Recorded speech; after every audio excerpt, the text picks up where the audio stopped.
En el vídeo de hoy vas a aprender cómo utilizar Make.com desde cero.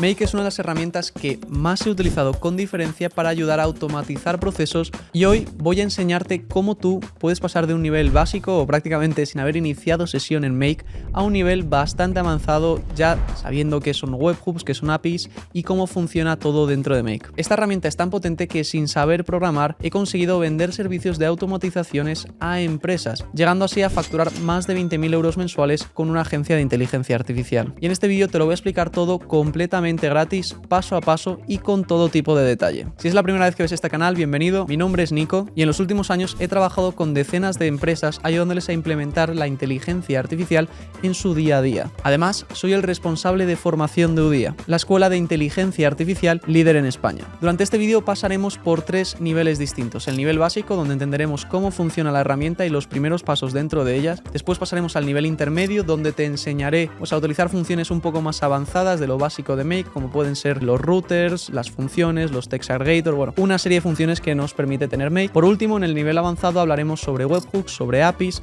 para llevar Make al siguiente nivel. Y créeme, no necesitas verdaderamente ningún conocimiento técnico. Al principio la herramienta te puede impactar mucho, pero una vez que ves las entrañas es muy sencilla de utilizar y además después de ver este vídeo ya tendrás una base muy sólida para poder empezar a crear tus propias automatizaciones. Lo primero de todo es cómo podemos acceder a Make. Muy sencillo, buscamos make.com en internet y nos tenemos que crear una cuenta. Yo ya la tengo creada, entonces voy a cerrar esta pestaña y vamos a irnos directamente a la que veis aquí. Esto sería el dashboard principal, donde vais a ver bastante información importante de vuestro trabajo, de vuestras automatizaciones. Vamos a empezar poco a poco. Empecemos por los planes, que eso es a lo que a la gente mucho le interesa, ¿no? Tenemos un plan gratis y una serie de planes de pago, pero ya te digo yo que con el plan Core tienes más que suficiente. ¿Cuál es la diferencia entre el plan gratis y el plan de pago? Pues principalmente el número de operaciones. Eso es sobre todo lo que te tienes que fijar. Como ves aquí, el plan gratis tenemos 1000 operaciones y el plan de pago hacemos un por 10, tenemos 10.000 operaciones.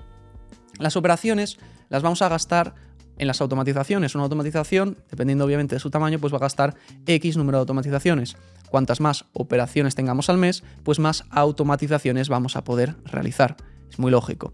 Entonces, el plan gratis para aprender a utilizar Make viene genial porque con 1000 al mes tienes más que de sobra, pero lógicamente cuando ya quieres dar el siguiente nivel y verdaderamente tener esas automatizaciones siendo ejecutadas constantemente, es necesario pasarse a un plan de pago, pero como ves tampoco es muy caro. Después, volviendo a la organización, ya que sabemos que las operaciones son importantes, pues aquí nos muestran un pequeño dashboard con lo que llevamos gastado. Como ves, yo llevo gastado 2.361 de estas 10.000 que tengo disponibles y me ponen pues cuánto, en esta línea azul púrpura me ponen cuánto he gastado, más o menos aproximadamente, ¿no? Entonces, por ejemplo, el día 2 de septiembre pues he gastado 300 operaciones. Entonces con esto también te puedes hacer una idea de qué días estás gastando más, qué días estás gastando menos, y también entender el por qué estás gastando tanto, que es muchas veces muy importante.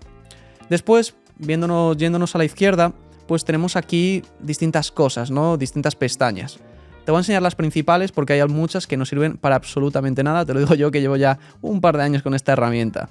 La más importante de todas, con diferencia, es los escenarios. ¿Por qué? Pues porque aquí es donde vamos a tener, primero, guardados nuestros escenarios y segundo, donde vamos a crear los nuevos. Antes de empezar a ver todo esto, te voy a enseñar el sistema muy básico, la verdad, ojalá lo mejore Make en el futuro, pero para organizar las carpetas. Tú te puedes crear aquí una nueva carpeta, pues imagínate curso make.com YouTube, le voy a llamar a esta, ¿vale? Entonces puedes organizártelo por carpetas y ahora en esta carpeta pues podrías crear un nuevo escenario. Luego aquí arriba te salen los escenarios activos, que muchas veces es importante saber cuáles tienes activos. Como veis, aquí los puedes activar o desactivar. Los que están en on están activos. Como veis, yo tengo en este caso para esta cuenta 15. Y luego los inactivos, que yo tengo, como veis, unos pocos más. Tengo 127 aquí escenarios inactivos que, puedo ir bajando y subiendo. Y, los puedo activar cuando me dé la gana. Entonces, después, pasando esta pestaña, que como te he dicho es la más importante, después tenemos la pestaña del equipo, que como ves es muy similar a la pestaña organización, no hace falta ni meterse. Después la pestaña de plantillas, donde podemos encontrar distintas plantillas que ha hecho el equipo de Make para la gente pues que está empezando y no sepa muy bien qué hacer. Es una muy buena opción, pero ya te digo yo que con este curso y con los tips que te voy a dar, esto se te va a quedar muy corto. Después tenemos las conexiones. Al final Make es una herramienta que lo que nos permite es automatizar procesos, pero claro, para poder automatizarlos necesitamos primero poder conectarnos a esas herramientas, es bastante lógico. Entonces aquí es donde nos salen todas las conexiones que tenemos. Después en webhooks, aquí nos salen los webhooks, que esto es algo que vamos a ver un poquito más avanzado y ya a partir de aquí Keys, Device, Data Store y el resto nunca, pero cuando digo nunca es que nunca lo he utilizado, entonces directamente no nos vamos a meter porque no sirve para nada, básicamente. Entonces vamos a ir directamente a los escenarios. Vamos a meternos en esta carpeta que habíamos creado, que se llama Curso Make YouTube, y vamos a crear un nuevo escenario, nuestro primer escenario. Entonces aquí, como veis, se nos abre este menú, este escenario totalmente vacío, y lo primero que te va a llamar la atención seguramente es este gran botón morado que nos aparece con el símbolo de más. Luego vamos a ir viendo poco a poco qué es lo que tenemos por abajo y por los lados, pero bueno, lo que más llama la atención es este botón de más, así que vamos a pulsarlo y a ver qué es lo que sucede. Si lo pulsamos se nos abre esta pestaña. En esta pestaña tenemos todas las aplicaciones que podemos conectar con Make. Más bien que conectar, que Make tiene la posibilidad de conectarse directamente. ¿Vale? Pues por ejemplo, si buscamos aquí, esto tiene más de esos 6.000, o sea que es una sobrada las que hay, seguramente la que necesites estará. Por ejemplo, si ponemos Google, pues nos podríamos conectar a Google Sheets. Vamos a probar esta. Si pulsamos en Google Sheets, pues como ves se nos abre otra pestaña. Y es que dentro de Make al final tenemos varias posibilidades, varias categorías, varias acciones que podemos hacer. Pues en este caso la de Google está dividida en la categoría de Sheets, y luego si bajamos la categoría de Rows, que sería filas, y luego la categoría de Calls, llamadas y otros. Entonces, dentro de cada una de estas categorías está subdividido en distintas acciones, porque claro, dentro de una herramienta puedes hacer muchas acciones. Dentro de un Google Sheet puedes buscar información, puedes actualizar una fila, puedes eliminar una fila, puedes hacer prácticamente de todo. Entonces, con Make lo que nos permite es justamente hacer todas estas posibilidades. Entonces, por ejemplo, vamos a hacer una muy típica, que es la de buscar filas. Si esta es la primera vez que utilizas Make, pues no tendrás una cuenta conectada, entonces simplemente tienes que ir a añadir cuenta, le das a Sign in with Google y aquí, bueno, pues das los permisos a Make y ya lo tendrías. Entonces yo en mi caso ya la tengo conectada. Después, ahora vamos a cerrar esto porque salía ahí. Después tenemos que seleccionar el Search Method. Bueno, hay una serie de cajas, no tenemos que ir añadiéndolas. ¿Qué es lo que pasa con esto? Pues que estas cajas que podemos añadir son únicas para cada aplicación. ¿Qué me refiero con esto? Que las cajas que te van a aparecer aquí no van a ser las mismas cajas que te van a aparecer en Google Docs, no van a ser las mismas cajas que te van a aparecer en tu CRM, en la inteligencia artificial. Cada una va cambiando. Entonces esto lo tienes que tener en cuenta. Pero bueno, son bastante intuitivas. Search Method, pues quiero que busquen mi Google Drive. El spreadsheet, pues vamos ahora a crearnos un nuevo spreadsheet para que veáis cómo funciona. El máximo número de filas que nos devuelve, pues, ¿qué va a ser? Pues eso, justamente. Entonces, vamos a crearnos un nuevo Google Sheet totalmente desde cero para que veáis cómo lo podemos conectar. Vamos a darle una nueva hoja de cálculo y vamos a poner aquí, pues por ejemplo, gastos y concepto, ¿vale? Entonces en gastos voy a poner 13 euros, un ejemplo, ¿no? Y en concepto, pues que me lo he gastado en los bolos, por ejemplo. Entonces ahora, yo dentro de aquí de Google Sheet, una vez que ya lo tengo creado, pues puedo, bueno, primero vamos a ponerle un nombre, vamos a ponerle gastos prueba. Yo aquí, si busco aquí gastos, bueno, ahora no me sale porque lo acabo de crear. Cuando lo creas tienes que dar la refresh form, a ver si me deja buscar ahora. Ahí está, gastos prueba. Entonces ahora, dentro de este buscar filas, bueno, seleccionamos el sheet name y ahora lo que vamos a hacer lógicamente es buscar filas. Entonces nos van a permitir aquí meter un filtro, como veis el filtro, que el filtro básicamente es pues que puedes filtrar esta información dependiendo de lo que tengas ahí dentro. En nuestro caso no lo vamos a tocar y el máximo número de filas que nos devuelve, pues aquí podemos poner qué número queremos. Si queremos que sea solamente una, podemos poner que sean 1000, las que queramos. Como ves, todo es muy pero que muy intuitivo. En este caso vamos a poner una. Y aquí parece que ha habido un problema que nos ha guardado. Vamos a esperar, vamos a darle ahora otra vez a OK y vamos a darle a ejecutar. Entonces, esto es lo que nos devuelve. Como ves, ¿qué es lo que nos devuelve? Primero nos sale esta burbujita que antes no estaba. Y lo que ha hecho aquí al final, el Google Sheet es una llamada a la API, que lo vamos a ver un poco más en detalle más adelante. Y bueno, nos devuelve dos cosas. Por una parte un input y por otra parte un output. Entonces el input básicamente es la información que nosotros enviamos a la página web o a la aplicación y el output es lo que nos devuelve. Dentro de lo que nos devuelve, como ves aquí, nos devuelve distintas cosas y seguramente ves que te devuelve información extra que, bueno, que te da un poco igual, ¿no? Pues el spreadsheet ID, el sheet, el bundle, bueno, una serie de variables. Esto es lo que se conoce como metadata, que son datos extras que nos da la aplicación para que sepa exactamente qué es lo que estamos haciendo. Pero a nosotros lo que nos interesa son los gastos y el concepto. Como os ves, nos han creado dos variables. El potencial y la gracia de Make es que ahora esa información ya está dentro de nuestra automatización. Y ahora si añadimos un nuevo módulo, por ejemplo vamos a añadir el módulo de Google Docs y vamos a darle, como veis aquí tenemos distintas otras acciones, tenemos distintas secciones, documento, otros, en este caso solo tenemos 2, y distintas acciones dentro de esta aplicación. En nuestro caso vamos a hacer una sencillita, crear un nuevo documento. En el nombre pues podemos poner, por ejemplo, concepto, y ahora lo chulo es que podemos coger esa información que hemos obtenido de Google Sheet y meterla directamente en una nueva aplicación. En contenido pues podemos hacerlo lo mismo, me he gastado, y aquí poner directamente esta variable. Esto es un ejemplo lógicamente muy tonto, que bueno, que no sirve para nada, pero luego las cosas que se pueden hacer con Make son muy pero que muy increíbles. Entonces aquí lo ejecutamos, como veis, primero se mete en Google Sheet, me saca las filas, y luego lo segundo es que se mete en Google Docs y me crea este documento. Como veis, los datos que me llegan, los metadatos de uno y del otro, no son los mismos, porque lógicamente no estamos metiéndonos en la misma aplicación. Entonces, yo aquí, si me meto en ese View Link y lo pego aquí, pues directamente puedo ver el documento que hemos creado. Como veis, concepto bolos, me he gastado 13 euros. Y esto es la base de Make. Al final lo que estamos haciendo es coger información de una bolita, de una burbuja, de una aplicación, como lo quieras llamar, y lo vamos mandando a otras aplicaciones en las que se van ejecutando distintas acciones. Una vez visto esto, vamos a ver esta parte de aquí abajo. ¿Qué es lo que tenemos? Por una parte tenemos estas herramientas, que son herramientas que nos da el equipo de Make para poder hacer bueno, pues una serie de acciones. Sobre todo las que vamos a ver más en esta clase son estas de aquí: el router, el array aggregator y el iterator. Pero bueno, tienen muchas funciones, como ves aquí. Después, yendo por aquí, tenemos aquí para poder importar archivos de Make y poder exportarlos. Eso siempre viene bien, sobre todo si se lo quieres pasar a otra persona. Después el explain flow, simplemente una burbujita que nos sale, bueno, un circulito, ¿no? Que nos sale una pelota y nos enseña cómo es el flow, que es el flujo, ¿no? El flujo que sigue. Después el auto-align lo que hace es ponértelo directamente, como ves, te lo alinea todo. Las notas es para poner notas directamente. Tú puedes meterte aquí y añadir una nota aquí y puedes poner lo que quieras. Entonces las notas se te van guardando ahí. Después en escenario settings, esto no lo vamos a tocar.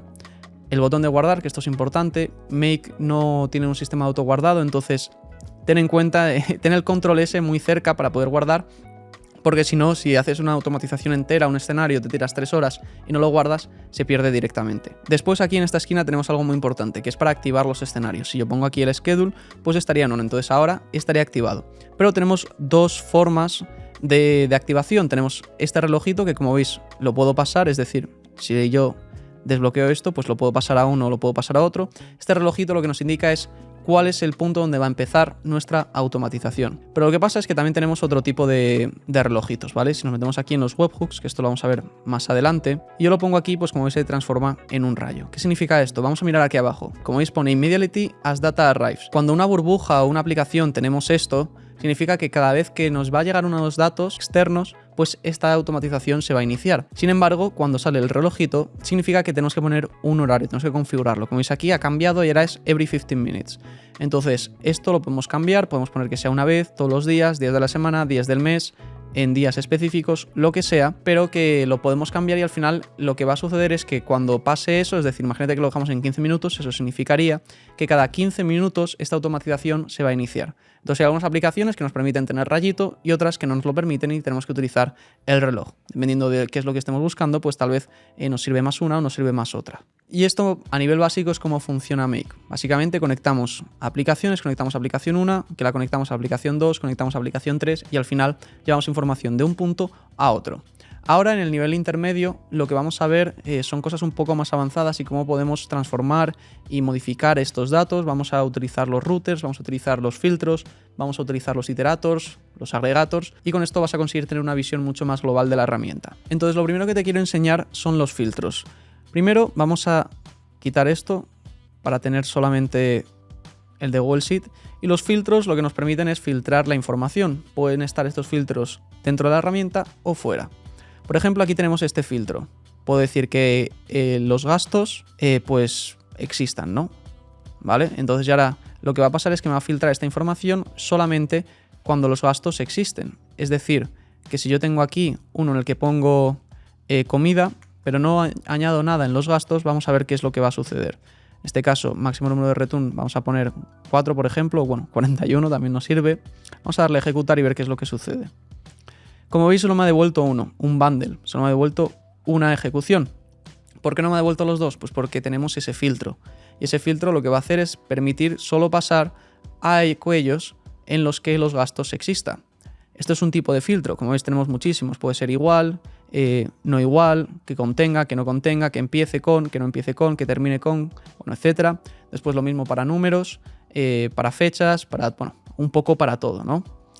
Pero después, aparte de esto, en vez de crearlo de esta forma, muchas aplicaciones nos dejan tener filtros dentro de ellas y poder, pues eso, filtrar la información. Entonces muchas veces lo que toca es hacerlo dentro de Make. Dentro de Make, ¿cómo lo hacemos? Pues si conectamos, por ejemplo, vamos a dejarlo igual como teníamos con el Google Docs y vamos a enviar, bueno, lo mismo, vamos a poner concepto, gasto, vamos a poner 13 euros, seleccionamos aquí donde lo queremos guardar y le damos a OK.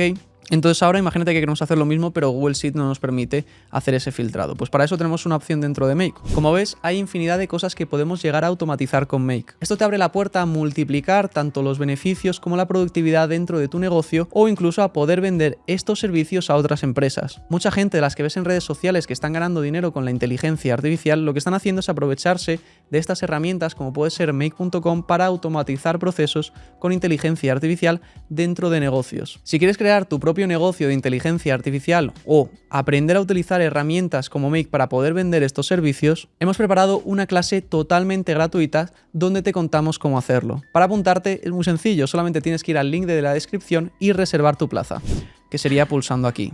Aquí podemos ponerle la etiqueta que queramos, pues por ejemplo, vamos a poner gastos existen, intenta poner algo que tenga sentido y la condición, aquí es lo que tenemos que meter, que sería muy similar a lo que habíamos hecho, es que gastos existan. ¿Vale? Entonces esto es una forma del local dentro de Make sin necesidad de tenerlo dentro de la aplicación externa, en este caso de Google Sheet, si no lo tuyes, imagínate, pues de llegar al mismo resultado. Como ves, en este caso el primero lo ha pasado, pero el segundo no. ¿Por qué? Pues porque el segundo, si recuerdas, pues habíamos puesto que el gasto no existía. Entonces los filtros sirven simplemente para esto, pues para decir cuándo tiene que pasar la información y cuándo no.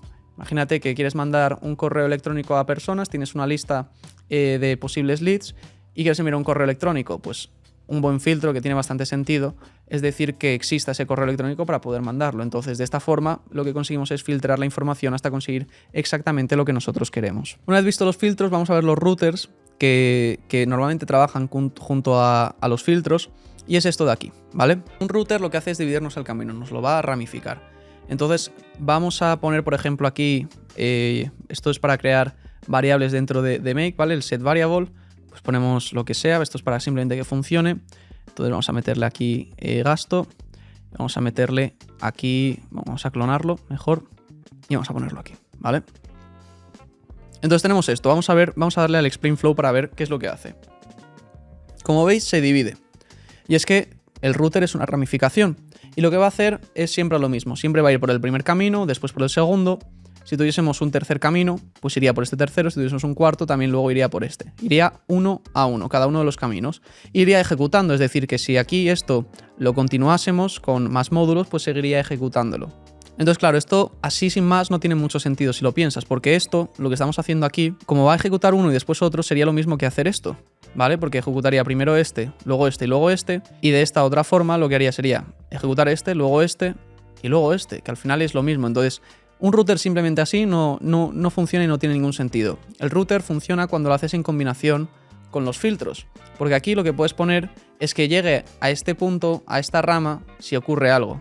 Pues por ejemplo, vamos a poner que gasto es comida, ¿vale? Entonces aquí lo que puedo poner es que si el concepto es igual to comida, que pase, y si no, que no pase.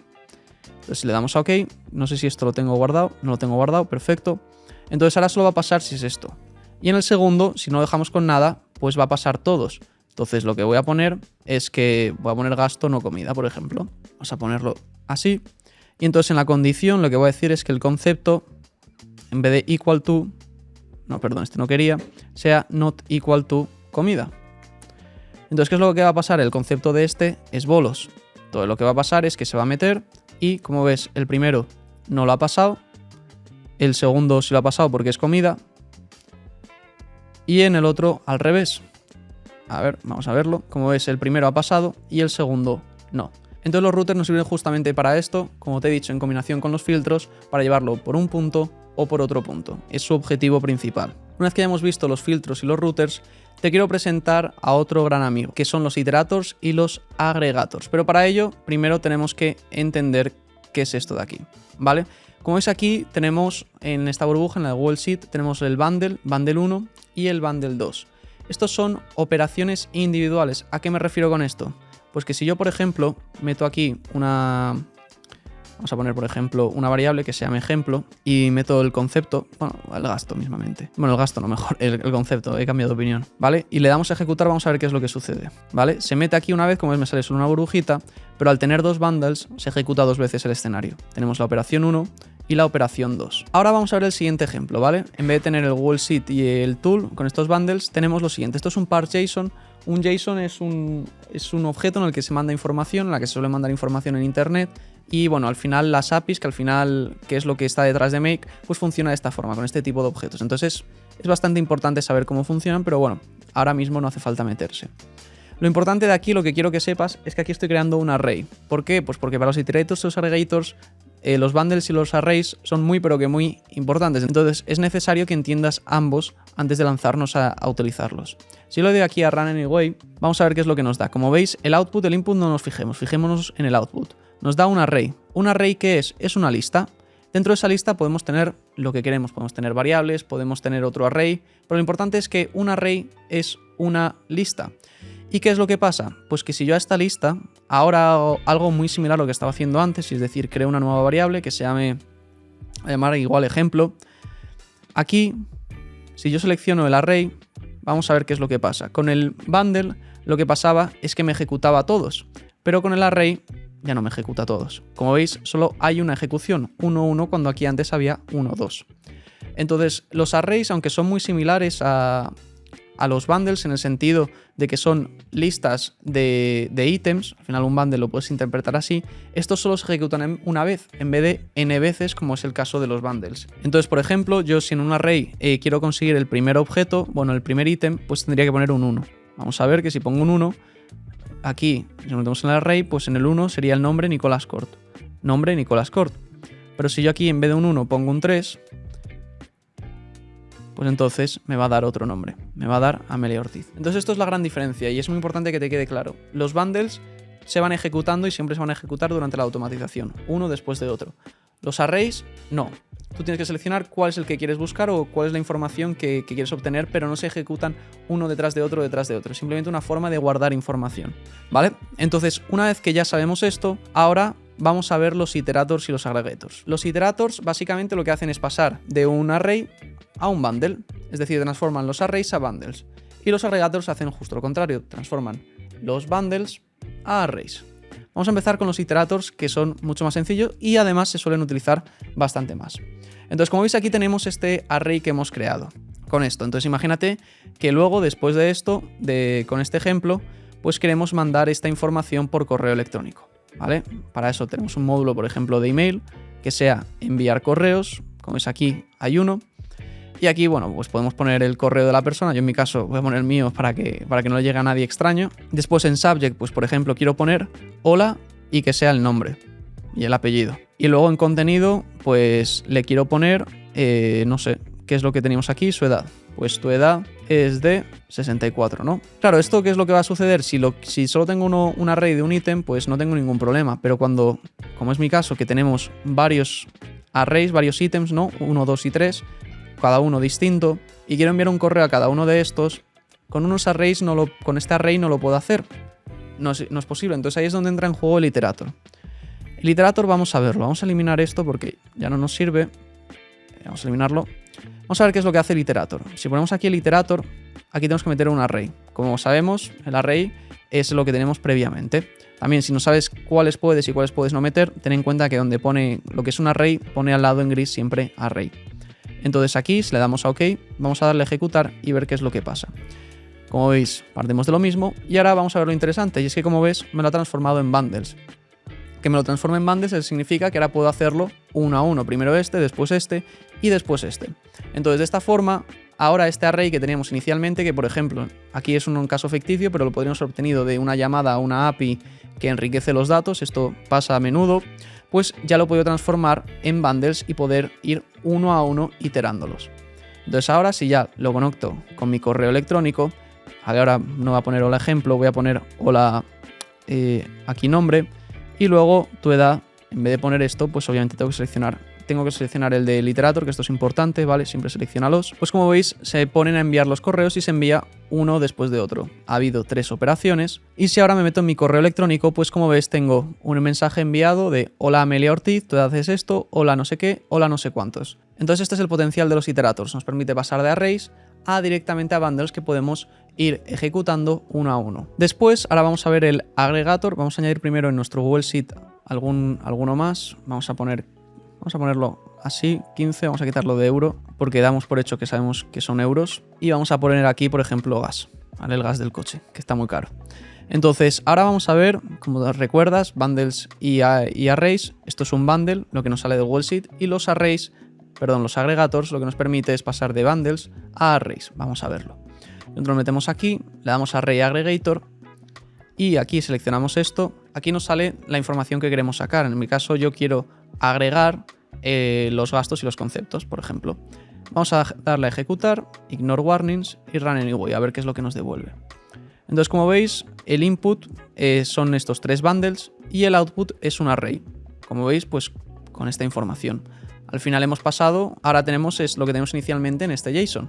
Y ahora, pues bueno, podemos trabajar con estos arrays directamente. Claro, ahora te preguntarás, yo cuando quiero agregar estos datos y transformarlos en un array, porque normalmente el potencial y lo que tiene más sentido normalmente es utilizar el iterator. Es cierto, pero hay a veces que tiene mucho sentido utilizar el array. ¿Por qué? Pues porque aparte de este array, que sí que es cierto que se suele utilizar un poco menos, dentro de las herramientas tenemos otros 3 tipos en verdad, distintos de array, aunque hay dos de ellos que se utilizan mucho más que el tercero. El table aggregator nunca lo he utilizado. O sea, te lo digo así de claro, ¿vale? Entonces no creo que ni que merezca la pena mirarlo. En cambio, el numeric aggregator sí que se utiliza bastante. El numeric aggregator lo que hace es agregar información, en este caso tienen que ser números, y la agrega y hace algo, ¿no? Una función. Que bueno, ahora vamos a meternos luego en las funciones. En este caso, pues por ejemplo, quiero que haga la media y aquí pues puedo seleccionar los gastos, que son 13 euros, entonces me va a salir la media. Entonces si le doy a OK, vamos a ver qué es lo que sucede. Como veis, pues me da que el resultado es 17. ¿Qué es lo que ha hecho? Pues ha sumado 13 más 15 más 23, lo ha dividido entre 3 y eso es 17. Este sí que se suele utilizar bastante porque al final hay muchas veces que tienes datos que te llegan de distintos sitios y tal vez quieres justamente eso, es unirlos, trabajar con ellos juntos, hacer medias, lo que sea. Entonces muchas veces se suele utilizar, pero el que se suele utilizar aún más, el text aggregator. ¿Qué es lo que hace esto? Pues esto es muy sencillo. Nosotros tenemos que meter aquí un texto, pues por ejemplo el contexto, vamos a seleccionar la configuración avanzada. Aquí en Row Separator lo que va a hacer este text aggregator es agregarnos cada uno de los bundles, nos va a transformar en array y los va a poner uno detrás de otro, pero claro, ese detrás de otro puede ser de distintas formas. Entonces esto es donde entra el Row Separator. Si por ejemplo pongo new line, lo que va a hacer es poner uno, después debajo otro, debajo otro. El group by no nos vamos a meter porque eso es bastante complejo y no sirve para mucho. Nos ha agregado estos bundles en bolos con gas. Y ahora te estarás preguntando, vale, ¿y los iterator aggregators en verdad para qué sirve? No lo veo en un ejemplo práctico. Ahora te lo enseño, ¿vale? En este ejemplo, que bueno, es un ejemplo muy similar a una automatización que tenemos en el canal sobre una newsletter, lo que hacemos es utilizar el iterator, como ves aquí, y el aggregator, que estaría en este otro lado. Entonces no me voy a meter mucho en lo que hace esto, pero lo que hace al final, todo lo anterior nos da este input, ¿vale? Esto es para crear blogs, entonces nos da toda esta información que al final son los puntos que debe de tratar. Después de eso utilizamos un iterator, ¿vale? Entonces este iterator tenemos una serie de bundles que básicamente es cada uno de estos puntos, es decir, este primer punto, este segundo punto, este tercer punto, y la gracia es que vamos a utilizar la IA para ir desarrollándolos uno a uno. Entonces, claro, partimos de esto que es un texto, luego utilizamos una función, que bueno, eso es algo que vamos a ver más adelante, para generar estos arrays, ¿vale? Como veis, bundle 1, bundle 2, pues aquí tenemos todos estos arrays, y de arrays sabemos que podemos pasar a bundles con un iterator, lo pasamos, generamos aquí el contenido, que sería con esto, bueno, hacemos una serie de pasos, pero lo importante es que luego al final utilizamos un agregator. Una vez que tenemos todas las secciones, porque al final lo vamos a generar es cada una de las secciones, pues aquí sección 1, introducción, sección no sé qué, el futuro de la IA, bueno, cada una de las secciones. Luego, lógicamente, esto es un blog, entonces queremos agregarlo todo. ¿Para eso qué utilizamos? Pues el text aggregator, que justamente hace eso, coge todas las secciones y te las agrega. Entonces, esto es un ejemplo de cómo se pueden utilizar los iterators y los agregators. En este caso, encima se utilizan juntos a la vez, es decir, como ves, empieza en un iterator y termina en un agregator. Pero que sepas que tienen mucho potencial y lo que le pasa a mucha gente es que se quedan pillados porque no saben cómo utilizarlos y como ves es muy pero que muy sencillo si sabes lo básico, y es que de bundle para pasarlo a array se utiliza el agregator y de array para pasarlo a iterator, de array para pasarlo a un bundle se utiliza el iterator. Y con esto no se trata de intentar meterlo con solapa, ¿no?, en tus automatizaciones, pero va a llegar a un punto en el que vas a decir, ostras, tengo un array que me ha llegado información de esta aplicación y ahora quiero ir uno a uno viéndolos. Pues bueno, recuerdo que tengo el iterator, o justamente lo contrario. Entonces es muy importante que tengas esos conceptos claros. Una vez que ya hemos visto tanto los iterators como los agregators, vamos a pasar a una parte también muy fundamental y muy importante que entiendas, que son las funciones. Las funciones son formas en las que podemos modificar los datos, transformarlos y, bueno, trabajar con ellos. Entonces tenemos distintos tipos. Como ves, aquí en esta pestaña tenemos todos los tipos que hay. No vamos a verlos todos en detalle, pero te voy a explicar las que más se suelen utilizar. ¿Vale? Empezando por el texto. El texto son muy sencillas, pues como ves, si te pones por encima te dice exactamente lo que hace. Por ejemplo, esta de length, si tú pones hola, bueno, o lo que he puesto, que es mi intento de poner hola, pues como ves me responde el número 4, porque ¿qué es? Es el número de palabras. Después pues tenemos muchas similares, lower las pone todo en minúscula, el capitalize pone la primera en mayúscula, el start case pone la primera letra de todas las palabras en mayúscula, esta no se utiliza nunca, el replace lo que hace es cambiar una palabra, es decir, si tienes hello world o hola mundo, pues le dices, oye, cambia hola por adiós y te responde adiós mundo. Después estas no se suelen utilizar, la de upper es para ponerlo todo en mayúscula, estas tampoco se suelen utilizar para nada, y la que te diría que más importante son estas dos, ¿vale? La de contains es como el filtro, había un filtro que es de contener, ¿vale? Entonces esto lo que podemos hacer es que si un texto contiene una palabra, pues me devuelve true y si no me devuelve false. Entonces esta se suele utilizar a veces, pero la que más se suele utilizar con diferencia es la de split. Vamos a verla esta en detalle. Si yo pongo aquí Nicolás Pérez, por ejemplo, y aquí le pongo un split, vamos a ponerle un space, ¿vale? ¿Esto qué significa? Pues que me va a coger Nicolás Pérez y me lo va a dividir por un espacio. Vamos a darle al OK, le damos a Run Once y como ves me ha devuelto un array, que esto es importante, con el nombre Nicolás y luego el apellido Pérez. Entonces nos sirve para dividir el texto en dos y vamos a ver luego ahora más adelante por qué esto es tan importante. Después, aparte de las de texto, también son importantes las de tiempo, ¿vale? Tenemos el timestamp, que es una variable que básicamente nos da el momento de ahora, pero nos da en un formato un poco raro. Estos son los segundos que han pasado desde el 1 de enero de 1970. Y bueno, es un formato un poco extraño, sobre todo si nunca has trabajado con él, pero la gente, bueno, más que la gente, algunas aplicaciones lo utilizan para decir en vez de ahora, ¿vale? ¿Por qué? Pues porque es muy sencillo llegar a días y semanas con eso, porque este número, si lo divides entre 3600 y entre 24, pues tienes el día, si lo divides, bueno, puedes hacer operaciones básicas muy fácil. Entonces muchas aplicaciones, bueno, no muchas, pero algunas lo utilizan. Después tenemos la función, la variable now. La variable now es lo mismo, pero en cristiano, básicamente, ¿no? 6 de septiembre, bueno, el día que sea. El día, la hora exacta la que es ahora. Y después tenemos una serie de funciones para poder trabajar con las fechas, ¿no? Tenemos tres grupos principalmente: el añadir, el set y el format y el parse, que van juntos. Entonces, por ejemplo, el add es muy sencillo. Tú pones aquí una fecha, por ejemplo now, y le puedes añadir días. Estos días pueden ser positivos, pues por ejemplo vamos a añadir 2 días, me saldría 8 de septiembre, pero también puedes añadir días negativos, puedes quitar días, ¿no? Menos 2 días, pues sería el 4 de septiembre. Después, las de set, bueno, las de add son las mismas todas, básicamente, pero cambiando segundos, minutos, días, semanas, bueno, semanas no hay, meses. Después el set es muy similar, solamente que en vez de añadir, pones una hora o un día. Pues por ejemplo, si yo pongo aquí now, y pongo aquí, imagínate, 2056 y le doy a OK y le doy a Run Once, pues me cambia el año a 2056. Estas no se suelen utilizar mucho, la verdad, es muy raro. Y luego, por último, pues tenemos las de format y parse date. El parse date lo que va a hacer es coger un string, es decir, un texto, y transformártelo a un tipo de variable de fecha. Entonces si yo pongo 2056 12 del 12, por ejemplo, y le escribo aquí qué formato sigue esto para que sepa que estos son lo primero los años, luego es el mes y luego es el día. Entonces ahora si le doy a OK y le damos a Run Once, lo que va a hacer, como ves aquí, es transformarlo en un formato fecha, 12 de diciembre de 2056, perdón. Y luego tenemos el format date, ¿vale? El format date es justo un poco lo contrario al parse date, más o menos. El format date lo que hace es coger una fecha y le cambia el formato. El parse date pasaba un string o un texto a formato de fecha y luego con el format date podemos modificarlo y ponerlo de otra forma. Entonces yo, por ejemplo, puedo coger aquí, vamos a mirar un ejemplo, pues lo puedo poner de esta forma. Puedo poner dd.mm.yyyy. Entonces de esta forma ahora vamos a ver el resultado final. Como ves, pues me lo pone de esta forma, 12.12.2056. Algo interesante que no te he dicho, pero lo he hecho así como magia, ¿no? Es meter una función dentro de otro. Y esto es verdaderamente donde está el potencial de las funciones, y es que puedes meter funciones dentro de las funciones. Aquí, ¿qué es lo que estamos haciendo? Pues aquí, antes de hacer el format date, se hace siempre lo de dentro. Primero hacemos un parse date a esto, ¿no?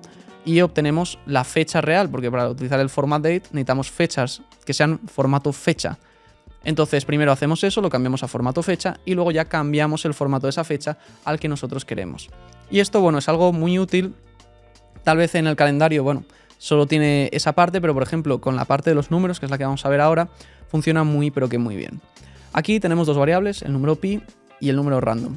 El pi es el número pi y generalmente nadie lo utiliza. El número random sí que se suele utilizar, sobre todo para obtener probabilidades. El número random lo que hace es darte un número directamente desde el 0 al 1. Entonces, eso se suele utilizar con alguna de las funciones que vienen aquí. Entonces, aquí tenemos funciones típicas de matemáticas, pues la media, el redondear, la mediana, el máximo, el mínimo, etcétera, etcétera.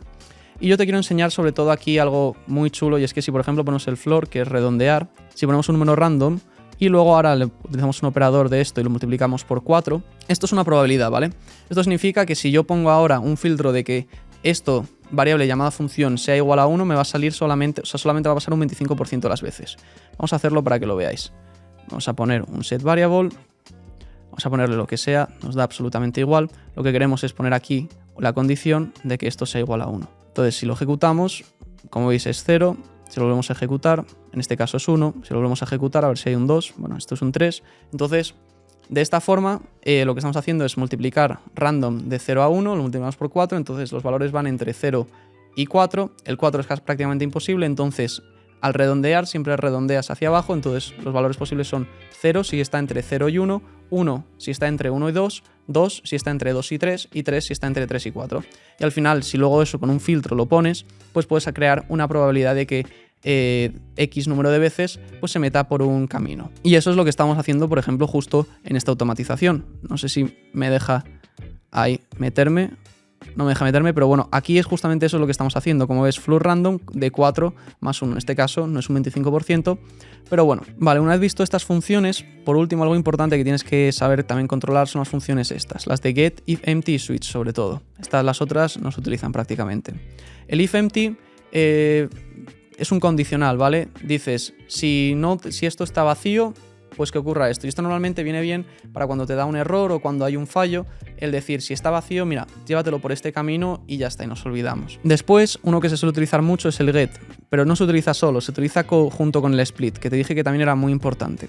Entonces, si yo pongo otra vez estas iniciales, Nicolás Pérez en este caso, y aquí en get pongo, bueno, primero lo separo por un espacio, el split, y ahora aquí fuera pongo get1, vamos a ver qué es lo que sucede. Lo primero que va a hacer, si recuerdas en el split, es dividirnoslo en un array, y luego el get lo que hace es coger en un array un ítem que tú selecciones. Entonces, de esta forma, pues ya he seleccionado el ítem 1. ¿Y esto para qué nos sirve? Pues, por ejemplo, esto mismo lo podríamos haber utilizado aquí dentro, donde teníamos lo del JSON que hemos enviado los correos. Si nosotros queríamos enviar solamente el nombre, en vez de poner hola nombre, podríamos haber puesto lo siguiente. Si ponemos esto, pues me daría directamente solamente el nombre. Y aún así podemos ir un paso más allá, y es que podríamos ponerlos en mayúscula utilizando un capitalize. Entonces, de esta forma, lo que va a hacer primero es poner el nombre en mayúscula, bueno, poner el nombre que es nombre y apellido en mayúscula. Después lo que va a hacer va a ser splitear esos dos según el espacio y luego me va a coger el primer resultado, que sería el nombre ya puesto en mayúsculas. Y estas son las funciones principales, sobre todo eso, cuando quieres poner cosas en mayúsculas, cuando quieres trabajar con fechas, imagínate que trabajas con Google Calendar, pues se suelen utilizar muchísimo. Una vez visto esto, pues vamos a pasar ahora a los webhooks y las APIs. Entonces ahora pasemos a los webhooks. Los webhooks los tienes que entender como estos rayitos, ¿no? Que son, en cuanto los datos nos lleguen, pues van a aparecer acciones. Normalmente se suele utilizar el webhook normal, este típico, pero que sepas que hay muchas aplicaciones que ya lo tienen. Por ejemplo, vamos a ver la de Tally. Tally lo que nos permite es rellenar formularios. Como veis, donde pone instant significa que sale rayito. Entonces, yo lo que puedo aquí, dentro de Tally, vamos a irnos a tally.show. Aquí puedes crear un formulario totalmente gratuito. Y en este caso, por ejemplo, vamos a utilizar este mismo, el de web formulario. Yo, por ejemplo, tengo este de web formulario, es el que vamos a utilizar. Entonces, para ello, vamos a añadir una cuenta y vamos a seleccionar el que tenemos. No sé si lo tengo aquí. No, es en esta. Entonces aquí tiene que haber uno que se llame web formulario. Vamos a llamarle curso make. Entonces vamos a ver cómo sucede esto y cómo funciona. Si yo ahora le doy a ejecutar, esto se pone a pensar, como ves. Yo ahora me vengo a mi formulario, le doy a, bueno, a editar, no a... ¿dónde está? Vamos a irnos para atrás. Vamos a coger el link y vamos a meternos. Pues aquí podemos rellenar este formulario, pues imagínate UDIA, udia.es. ¿Cuáles son tus ingresos mensuales? Pues vamos a irnos alto, más de 200.000. UDIA en 2 líneas, 1 y 2. Vamos a poner 1 y 2. O sea, esto obviamente lo puedes rellenar como sea, pero no, la idea no es eso ahora mismo. El nombre, pues lo que sea. Y ponemos esto. Y ahora si le damos a enviar, vamos a ver si nos metemos en Make. Como veis, se ha activado directamente este webhook. Se ha formado de forma totalmente instantánea. Entonces esto mola mucho, porque en cuanto llegan los datos, pues se ejecuta la automatización. Después de este Tally, pues podrías hacer que esa información entre en tu base de datos, que le envíen un correo, no sé, lo que sea. Pero lo chulo de esto es que trabaja de forma totalmente instantánea. Estos webhooks, la verdad, son muy sencillos, los que ya van integrados dentro de la aplicación. Como ves, no hay ningún misterio. Pero los que te quiero enseñar ahora, que tienen un poco más de complejidad, son estos otros. Vamos a darle a eliminar. Que son estos webhooks, que son custom webhooks, es decir, que tienes que meter un par de cosas para poder utilizarlos. Entonces le tendríamos que dar siempre a añadir, le damos a guardar y nos va a crear este link, ¿vale? Entonces a través de este link es donde vamos a enviar la información. Nosotros, por ejemplo, vamos a intentar conectarlo con Airtable, ¿vale? Si nos metemos en Airtable, como vas a ver, no hay ninguno que tenga nada de instant, es decir, que no se puede hacer de forma instantánea. Pero con esto podemos jugar. Si me meto en Airtable, podemos crear aquí uno nuevo, vamos a empezar desde cero. Selecciono un espacio de trabajo, vamos a seleccionar el que sea. Aquí vamos a poner, por ejemplo, concept gastos, ¿vale? Entonces aquí, bueno, podemos meter distintas columnas. Vamos a eliminar estas que ya vienen por sí. Eliminar columna. Eliminar columna. Aquí vamos a poner, en vez de nombre, vamos a ponerle concepto.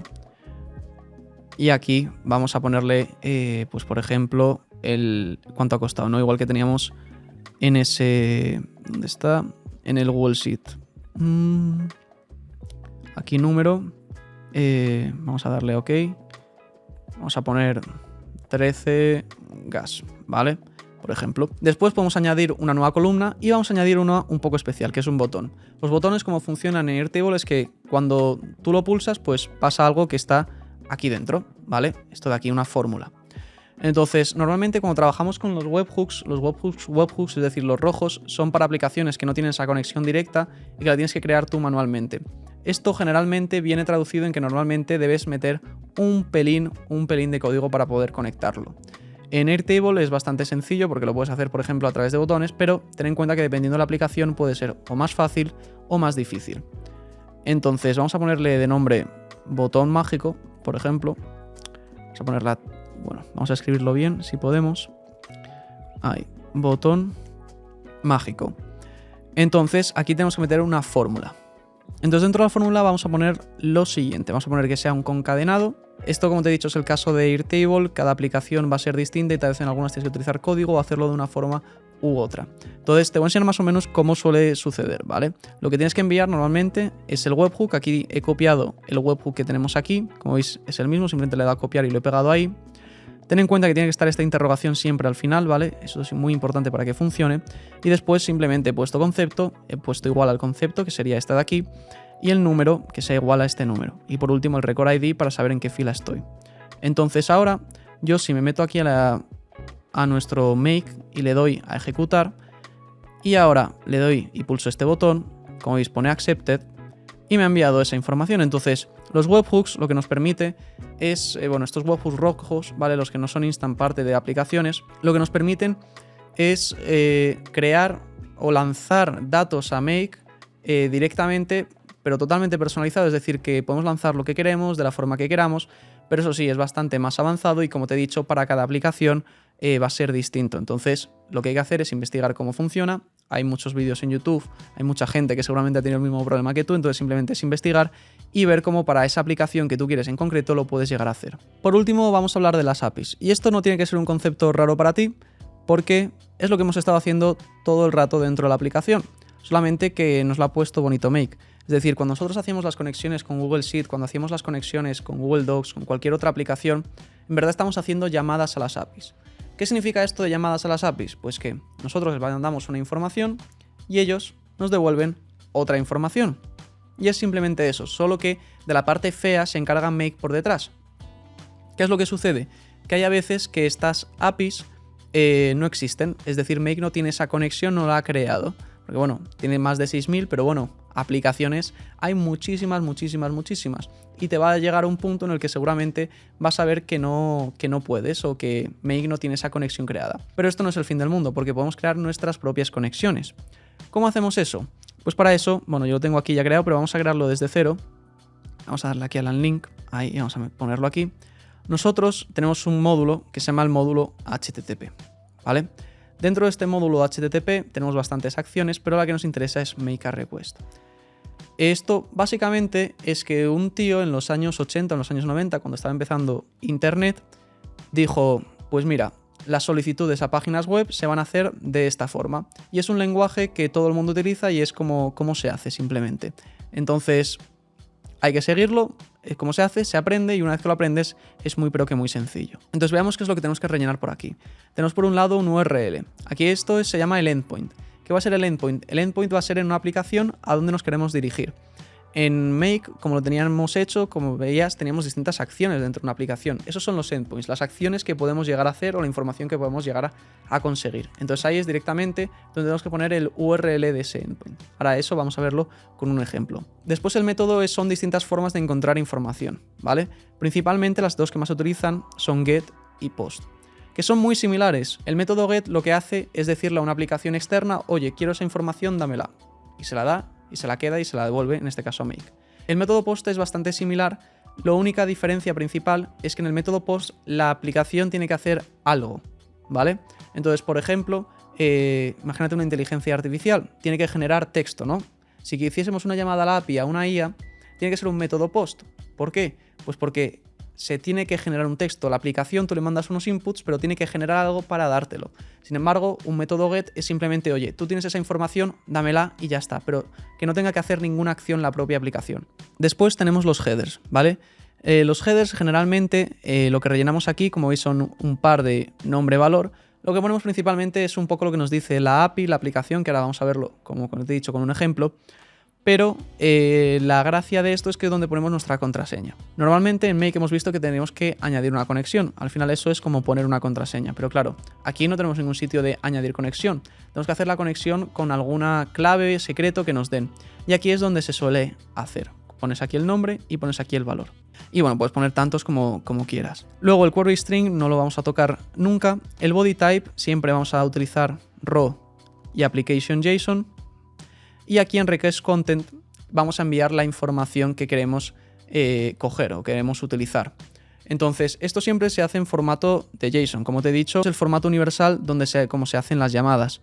Entonces aquí, pues bueno, vamos a poner una serie de información. Pues imagínate hamburguesa, podría ser, yo qué sé, imagínate a un restaurante, podrías enviar hamburguesa y decir cheeseburger, ¿no? Pues envías eso a la cocina para que te la hagan. Pues esto sería un JSON de hamburguesas. Lógicamente esto es un ejemplo tonto, es decir, que nunca vamos a pedir a un restaurante así, pero bueno, así es como funcionan Internet. Básicamente le das las cosas que quieres, ¿no? Si quieres hamburguesa, si quieres también un agua, pues podrías poner aquí bebida, ¿no?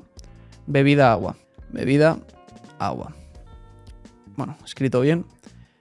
Y entonces básicamente le estás diciendo a la aplicación de, oye, a este endpoint le estás mandando esa información, le dices, oye, quiero una hamburguesa y que sea cheeseburger y una bebida que sea agua. Y entonces ya ellos te la preparan y luego te la devuelven. Sería un poco la idea. Entonces ahora vamos a verlo con un ejemplo práctico. Eso sí, antes de verlo te quería comentar una cosa, y es que entre el método get y el método post hay una pequeña diferencia. Y es que el método get, el request JSON normalmente suele fallar bastante con Make. Entonces tienes que poner esos parámetros en el URL. Pero tranquilo que esas dos opciones las vamos a ver para que veas que no hay ningún problema.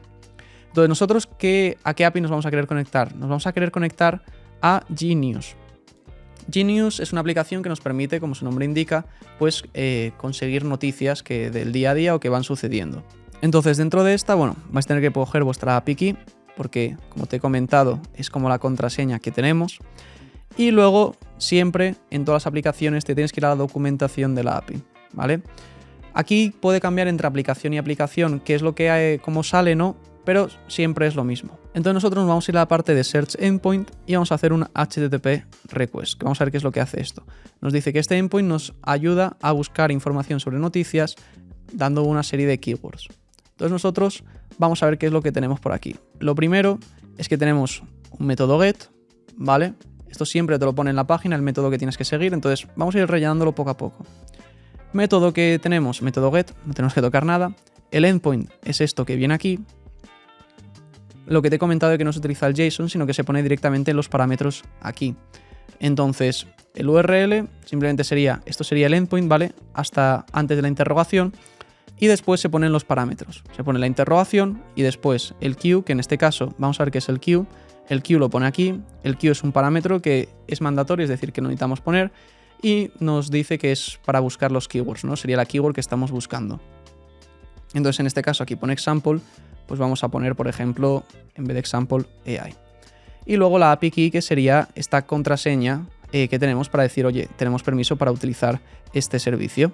En este caso, no tenemos que poner body type, porque es un método get, como te he comentado, y vamos a ver qué es lo que nos devuelve esto. Si ahora le damos a run once, como veis nos sale el status code 200, eso significa que ha funcionado, y si nos metemos en data nos sale esta cosa feísima. ¿Por qué nos sale esta cosa feísima? Pues porque no hemos parseado response. Siempre te recomiendo darle a parse response, porque de esta forma vamos a ver la diferencia. Ahora nos sale todo muchísimo más elegante. Como veis aquí tenemos todos los artículos que nos ha devuelto. Entonces, esto es una llamada API, no tiene mucho más. O sea, lo único que puedes hacer es ahora añadir parámetros, pues podrías poner el país, pues vamos a poner por ejemplo el país, o el máximo, vamos a poner el máximo. Entonces, si nos venimos aquí, simplemente nos tenemos que venir. Ahora, aquí vamos a poner max, vamos a poner igual 5, ponemos eso que es el símbolo de AND, vamos a darle a ejecutar y como vas a ver ahora, pues en vez de devolvernos esos 10, pues nos devuelven solamente 5. Entonces como ves, a las llamadas a las APIs no hay que tenerles miedo porque es lo mismo que estabas haciendo hasta ahora, solamente que tienes que añadir un par de datos más. Ahora vamos a ver otra API que puede ser un poco más compleja porque sobre todo aquí la dificultad que tienen las APIs es en la documentación. Y es que no todo el mundo tiene muy buena documentación. Y este es el caso de Weather API. Weather API, la documentación que tiene es horrorosa, entonces generalmente lo que tienes que hacer es ir poco a poco y ya está. Lo primero que tienes que hacer si quieres seguir esto es crearte una cuenta y con eso conseguir como siempre la API key. Esto siempre es muy muy importante. Después lo que hay que hacer es buscar dónde están los documentos. En este caso nos pone aquí API Explorer. Podemos pulsar, pero creo que aquí API Documentation, aquí la tenemos más cerca. Entonces, como veis, esto es una API que lo que nos permite es conseguir información del tiempo, ¿vale? Entonces, como veis, pues podemos sacar el tiempo ahora mismo. El API Method, que sería el endpoint que tenemos que utilizar, sería este. Entonces, el base URL sería esto y el API Method sería esto. Aquí no te ponen endpoint, pero básicamente es lo mismo. Entonces, vamos a ir rellenándolo poco a poco. Vamos a ver, este caso va a ser un poco más complejo. Vamos a moverlo esto aquí. Entonces, ponemos esto y lo que voy a querer sacar va a ser el tiempo ahora mismo. Entonces, para eso lo que tengo que hacer es poner el current JSON. Vamos a copiarlo y vamos a pegarlo. A ver si me deja... Ahí está, ya lo he pegado. Entonces el current JSON, vamos a seguir bajando y vamos a ver qué es lo que tenemos que poner. No vemos nada como tal de current weather en ningún sitio. El real-time API tal no sirve, pero no aparece nada. Y es que eso es lo que te digo, ¿vale? Que hay algunas aplicaciones que directamente ni te ponen ejemplo, parece que no quieren que te conectes. Entonces hay que, sobre todo, es leer mucho con cuidado y ver qué es lo que hay. Entonces, vemos que es esto API, ¿no? Entonces, si seguimos bajando un poco, vemos que tenemos estos parámetros. Tenemos el parámetro key y el parámetro queue. Y que son los dos requeridos. Y esos son los que tenemos que... Entonces, aunque no nos pongan un ejemplo, nosotros ya con el ejemplo anterior tenemos una idea de qué es lo que tenemos que poner. Entonces, el parámetro key, como veis, es nuestra API key y es requerido. Entonces, vamos a copiar el key y vamos a hacer lo mismo que el anterior. Ponemos aquí current, JSON, ahora tenemos que poner un signo de interrogación, vamos a poner key, igual, y ahora tenemos que buscar nuestra API key. Para eso, bueno, ya lo tengo aquí abierto, la puedo copiar y la puedo pegar aquí directamente. Después tendremos que poner otro AND porque esta queue también es necesaria, que se puede poner de varias formas, como vemos aquí. Yo lo voy a hacer bastante sencillo y simplemente pues voy a decir, por ejemplo, el tiempo en París. Voy a poner queue igual París. Le vamos a dar a OK y vamos a darle a ejecutar. Entonces, como veis aquí, ya me lo ha dado la location y me ha dado la información. Entonces, aunque en este caso no nos vienen ejemplos, si lees bien atentamente la información, la documentación, normalmente es bastante sencillo de conseguirla. Y esto, ¿vale? Que sepas que también porque tendrás la opción de que muchas veces, tienes que hacerlo con el formato JSON, que sería el formato de aquí abajo. Entonces, para eso, lo que hemos hecho actualmente es lo mismo que hacer lo siguiente. Si nosotros ponemos aquí, abrimos comillas, ponemos key equal, así, bueno, así no, así, y ponemos aquí nuestra API key, no sé si la tengo copiada, bueno, más o menos la tengo copiada. Ahí vamos a quitar esto. Y luego aquí debajo ponemos queue equal, pues París, ¿vale? Esto sería exactamente lo mismo que lo que hemos hecho aquí arriba, ¿vale? Solamente que cuando estamos utilizando el método get, generalmente funciona mucho mejor poner los parámetros aquí arriba, pero cuando utilizamos el método post, generalmente es recomendable poner los parámetros aquí abajo. Después, en este caso, la API key en los dos ejemplos nos las pedían directamente como parámetro, pero muchas veces te vas a encontrar que te piden una cosa en los headers, cuando veas los ejemplos, que ponen que son authorization y luego bearer no sé qué. Para eso lo que tienes que poner es poner aquí en los headers authorization y aquí pones bearer, así escrito, seguido de tu API key, que es otra forma al final de comprobar de que tienes permisos para hacer esas llamadas a las APIs. Y con esto ya tienes las bases suficientes para entender Make. Como veis, esta clase no ha sido una clase de montar escenarios como tal, sino de más bien construir las bases. Y ahora la idea es que, bueno, con los vídeos en YouTube, con las ideas que tengas, pues ir practicando, ir mejorando y verdaderamente sacarle todo el partido a Make, ya que con esta clase hemos construido los cimientos de tu aprendizaje en las automatizaciones, pero obviamente lo más importante y como verdaderamente se aprende, ya sea con automatizaciones o con cualquier cosa en la vida, es practicando.